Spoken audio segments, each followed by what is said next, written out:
इनका मकबरा रंगून में, एक जहांगीर का मकबरा लाहौर में है। तो ये एक पुराना हिस्ट्री की बात हो गया।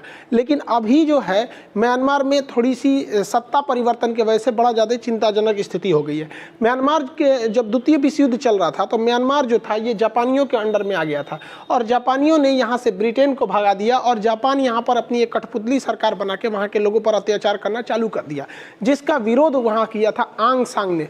आंग सांग ने जापान को भगा दिया, लेकिन बाद में आंग सांग की मृत्यु हो गई। वहाँ पे सेना वहाँ पर कब्जा कर लिया। बाद में सेना के दमनकारी नीतियों के खिलाफ आंग सांग की बेटी आंग सांग सू की ने आवाज़ उठाया था। तो आंग सांग सू की वहाँ पर एक बहुत ही प्रचलित है, वहाँ पर बहुत फेमस है वो म्यांमार में। तो म्यांमार में उन्हें एक बहुत सम्मान की नज़र से देखा जाता है, लेकिन उन्हें हालिया में गिरफ्तार कर लिया गया।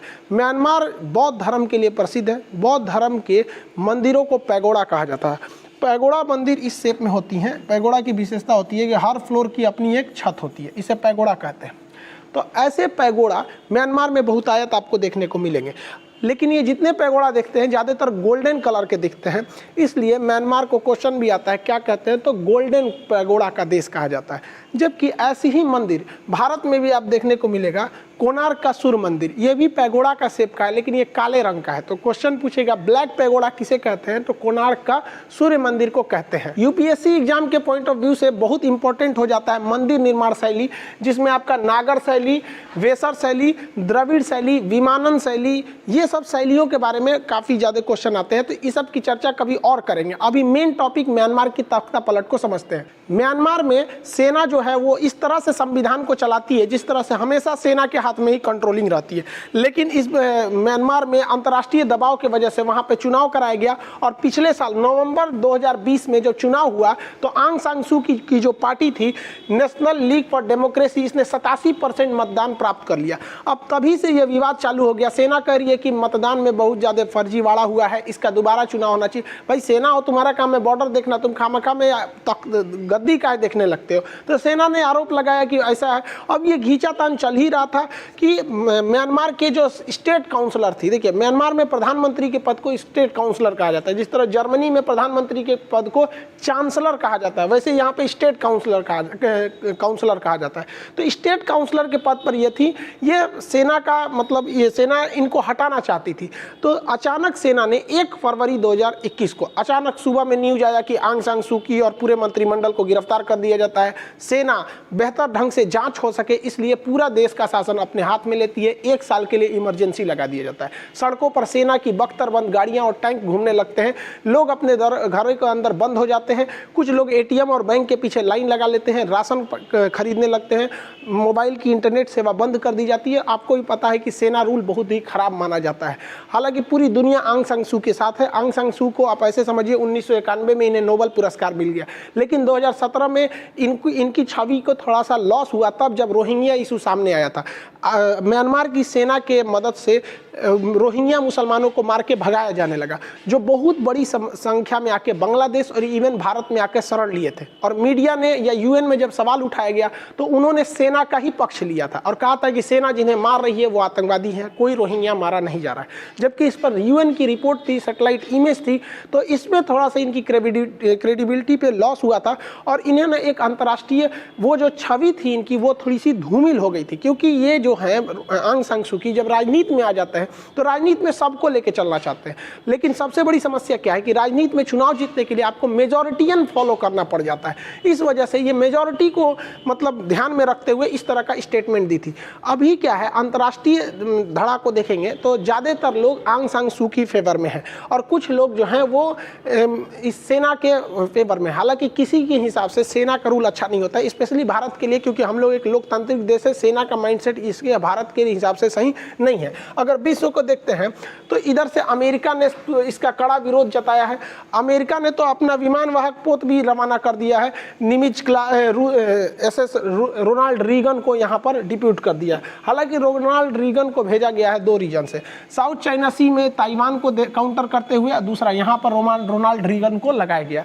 हालांकि ये म्यांमार को देखकर नहीं रखा गया, लेकिन जो बाइडेन ने स्पष्ट संदेश दिया है कि हम यूएन के थ्रू इस पर प्रतिबंध लगाएंगे। लेकिन जब से ये यूएन के थ्रू प्रतिबंध लगाने गए, चाइना ने और रूस ने मना कर दिया, वहाँ पर वीटो लगा दिया। हम यूएन के टॉपिक जब आपको पढ़ाए थे तो बताए थे कि वीटो एक ऐसा पावर होता है जो किसी भी प्रस्ताव को रद्द कर देता है।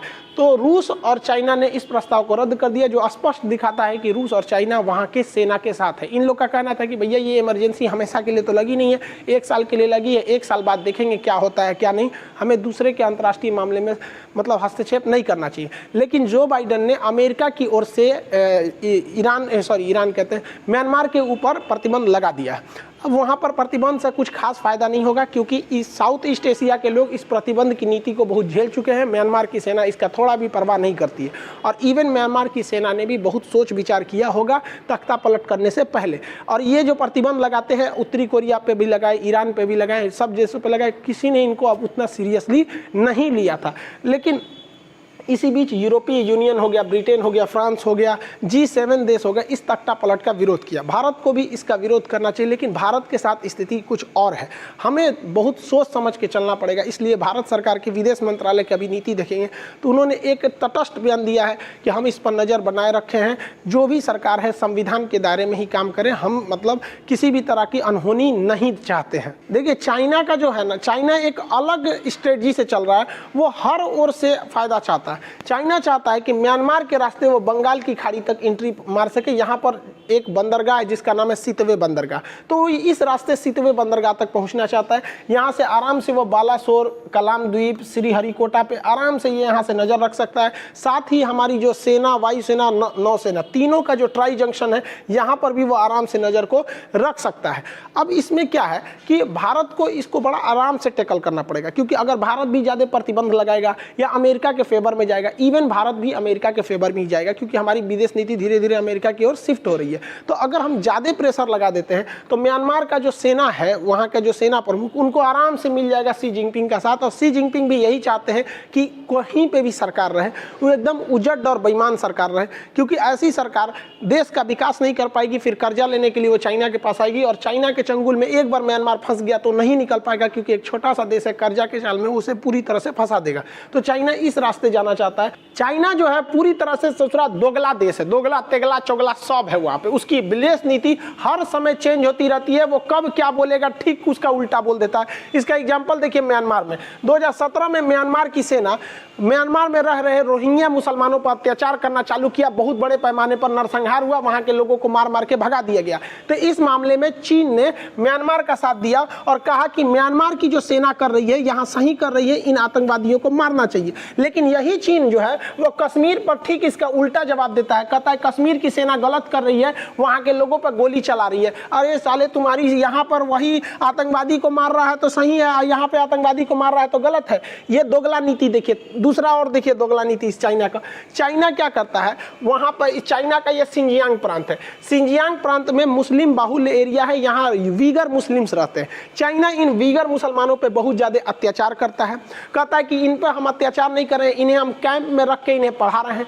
कैंप में वहाँ पर हजारों औरतों का रेप हुआ जो वहाँ से छूट कर आती हैं, जो इस बात को बताती हैं। वहाँ अगर कोई महिला घुटना से नीचे कपड़े पहन लेती है तो काट देती है। कहता है चाइना कि हम आतंकवाद को कभी भी बढ़ावा नहीं देते हैं। वहाँ मौलाना लोगों से नचवाता है, डांस करवाता है, कहता है कि भैया ये लोग चरमपंथी हैं, आतंकवादी, हम इन्हें बढ़ने नहीं देंगे, इसलिए ये वीगर मुसलमानों पर अत्याचार करता है। लेकिन यही दोगला चाइना पाकिस्तान के आतंकवादी मौलाना मसूद अजहर को बचाने के लिए यूएन में चला गया। मतलब साले तुम्हारे यहाँ आतंकवादी दिख रहे हैं, यहाँ तुम्हारे आतंकवादी नहीं दिख रहे हैं। ये चाइना वाले साले कुछ भी कर, पूरी दुनिया के लिए ये सरदर्द बने हैं सब। इनका खाना देखिएगा, ये पेंगोलिन खा लेते हैं, ये बेचारा बहुत शांत जीव है, चींटी वगैरह को खाता है, पेंगोलिन खा लेते हैं सब, भाई सांप खाएगा सब, मगरमच्छ खाएगा सभी सब। इन सब को खाने का एक पैटर्न देखिएगा, अभी बताते हैं ये क्यों खाते हैं सब। कीड़ा मकोड़ा खा जाएगा सब, यहाँ पर चमगादड़ खा गया सब, यहाँ कीड़ा बिच्छू सांप ये सब खाने का चीज़ है, ये सब खा जाता है सब। कोरोना साइज में थोड़ा सा बड़ा रहता था, उसको भी खा जाते हैं सब। यहाँ पर आप अगर ध्यान देंगे तो चाइना के लोग जितने ये सब चीज़ खाते हैं वो दो रीजन है। पहला कि इन लोगों में गठिया नामक एक रोग है, जैसे जिसे आर्थराइटिस कहते हैं, दोनों लगभग सेम होता है, बदन में बहुत दर्द होता है। तो इनका कहना है ये सब कुत्ता बिल्ली सियार खाने से, सांप खाने से आर्थराइटिस नहीं होती है। दूसरा, ये लोग ऐसे जानवरों को जानबूझ के खाते हैं ताकि इनके अंदर